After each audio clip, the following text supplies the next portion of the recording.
200 000 militants ñu songu palais bi donc li ñu doon viser mooy faire tomber le régime et le remplacer. Et il y avait des mais c'est les forces de défense qui ont défendu la République. Ces gens vont vous livrer. On doit un grand c'est malhonnête, c'est malhonnête, c'est inique. ñoo leen gën c'est extrêmement grave. ñooñu duñu sax seen morom. ñooñu dañu leen war a sargal yëkkati leen. Le dernier point on reste. tàgg leen mais ñu bëgg leen a jeter à la veille du le dernier point on reste avec toi sur le dernier point on reste avec toi laata ñu dem ci Marina kii nga jeexale foofu par rapport justement on parle de loi d'amnistie mais aussi on doit parler de ces fonds force Covid-19. Libération on a vu le journal ce matin qui nous parle que le parquet judiciaire financier s'active davantage pour ñu mën a leeral fonds yooyu est-ce que jàpp nga ne. fi mu ne nii mën nañu wax ne c'est le début du commencement ngir ñu mën a leeral fonds force Covid-19. non d'accord man vraiment kii Marina kii Alamine.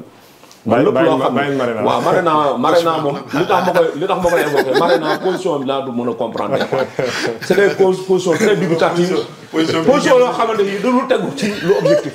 léegi ma delluwaat ci problème boobu. c'est-à-dire fonds force Covid-19.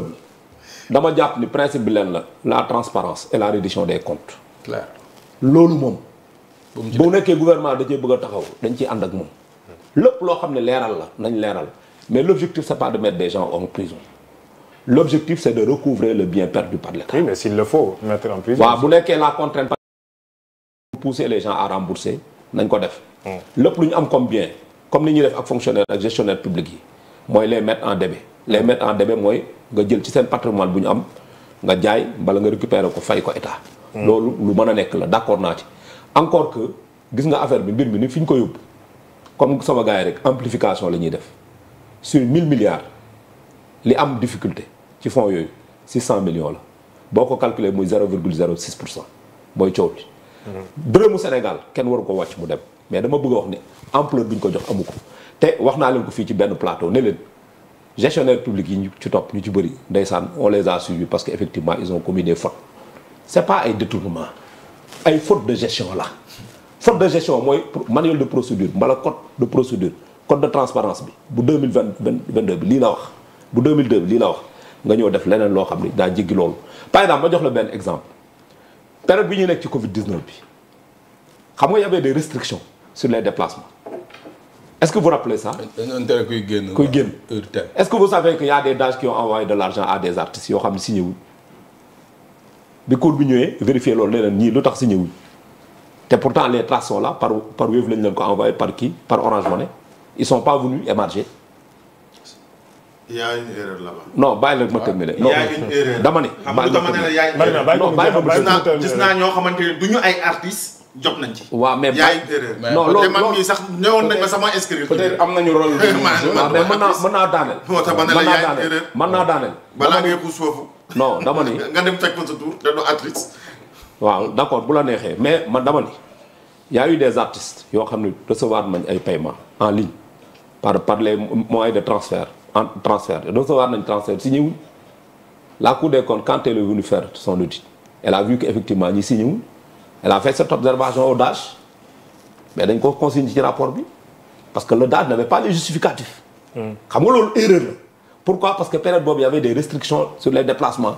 les actes ne pouvaient pas se déplacer pour dem signer. D'accord. mais gis naa DAGE yu dem après topp gars yi pour ñu ñëw kaa leen signer parce que boo leen signer man damay dem kaso. d'accord ayca. comprendre nga donc cas yu mel noonu moo fi nekk gis nga coow li boo ko toppee. oui.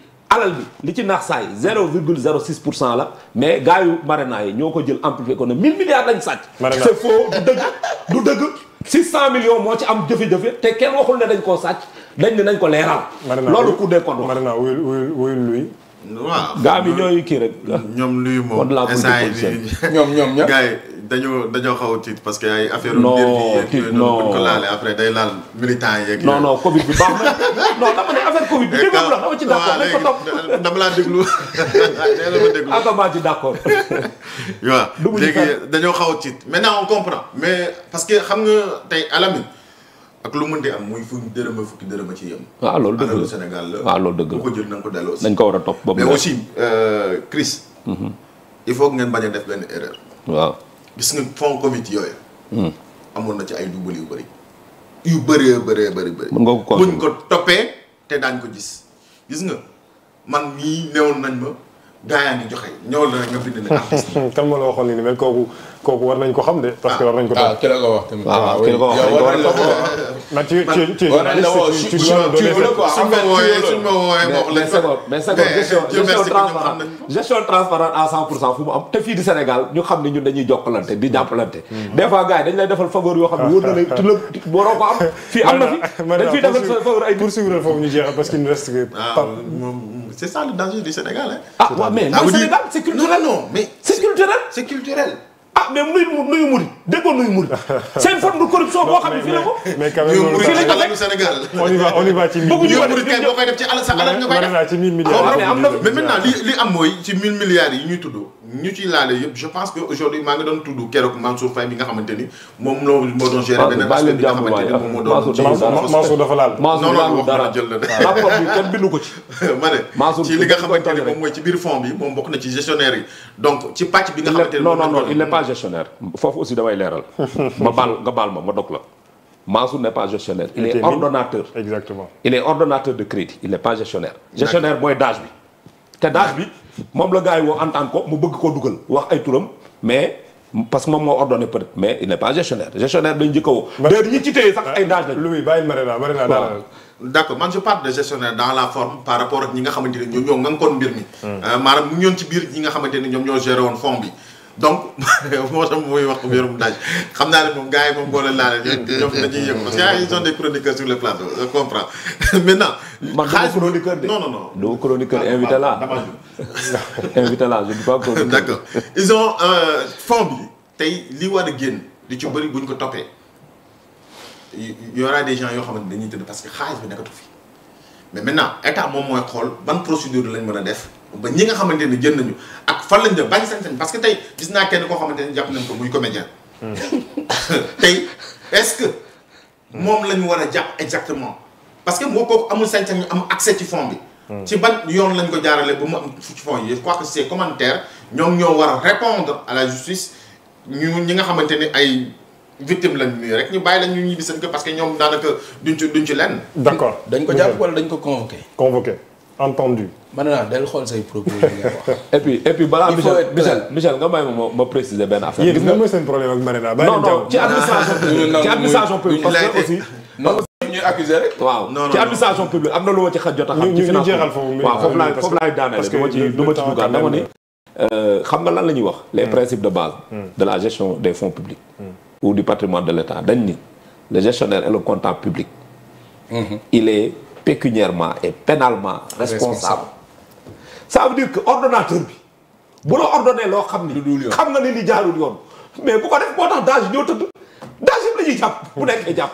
gis nga ministre yi ñuy visé ñoom maa ngi ñuy visé gis nga seen gars yi. waaw may ma rek seen waaw may ma rek. waaw may ma tëgg ma dama ne seen gars yi seen gi leen da loolu ci ñoom yéene tous les anciens ministres dem kaso nañ naan ndox te tëdd te xam ni ministre kenn du ko jàppe noonu. Michel Aïcha ñu dem ñu jeexal ci fond force Covid 19 non mouvement politique non vous deux là mouvement citoyen là. c'est bon mouvement citoyen Louis société civile. Michel on y va. mouvement citoyen waaw du société civile. mais yow d'accord nga ne que man nga def ñu jàpp daaj yi quoi.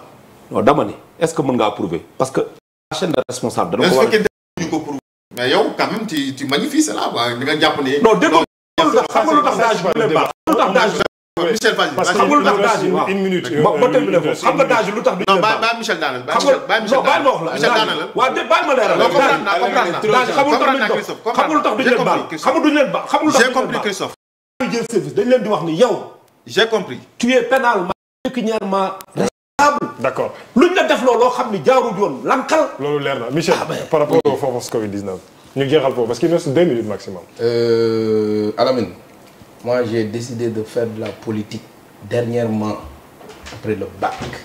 Vous savez pourquoi? Parce que su ma diine ñoo ma demandé naa engagé wu. Pape Paul VI disait que. la plus grande charité. humaine. c'est de faire de la politique. mais est-ce que politique bu ñuy wax ak politique bi ñuy def bokk na. maintenant bu ñuy wax benn la ñun ñëpp politique bi ñuy benn la. politique bi ñuy def moo. exactement. je vais être très clair. d'accord. politique bi ñuy wax. même bu ñuy wax benn la politique. être au service de sa communauté. Kese. loolu mooy le servir et non pas se servir. La pensée aux autres et non pas de penser à soi-même. à soi-même.